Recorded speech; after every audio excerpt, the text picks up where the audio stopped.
ভাবুন তো, পৃথিবীর চারপাশে ভারতের নিজের একটা স্থায়ী ঘাঁটি। শুনতে সায়েন্স ফিকশন লাগলেও ইসরো এখন ঠিক সেই দিকেই এগোচ্ছে।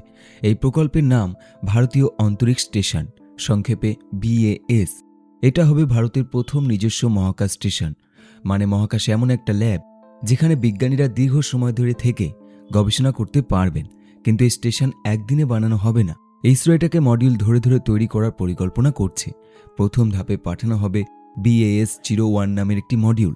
পরিকল্পনা অনুযায়ী সেটা 2028 সালের দিকে উৎক্ষেপণ করার লক্ষ্য রাখা হয়েছে, আর পুরো স্টেশনটা চালু করার লক্ষ্য 2035-এ। এখন প্রশ্ন হলো, কেন এটা এত বড় ব্যাপার? কারণ মহাকাশ স্টেশন শুধু একটা বসার জায়গা নয়। এখানে মহাকাশচারীরা মাইক্রো গ্র্যাভিটিতে কাজ করবেন, নতুন প্রযুক্তি পরীক্ষা করবেন, জীব বিজ্ঞান, ওষুধ, উপকরণ বিজ্ঞান, নানা বিষয়ে গবেষণা করবেন। পৃথিবীতে যেসব পরীক্ষা করা কঠিন সেগুলো মহাকাশে আরও ভালোভাবে করা যায়। আরও একটা বড় বিষয় হলো, এটা ভারতের স্বাধীন মহাকাশ সক্ষমতাকে আরও এক ধাপ ওপরে নিয়ে যাবে। অন্য দেশের স্টেশনের ওপর নির্ভর করতে হবে না।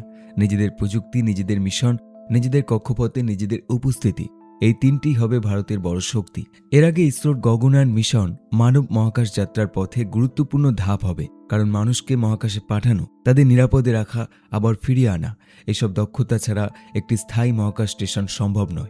তাই গগনয়ান আর BAS, এই দুটো প্রকল্প একে অপরের সঙ্গে গভীরভাবে যুক্ত।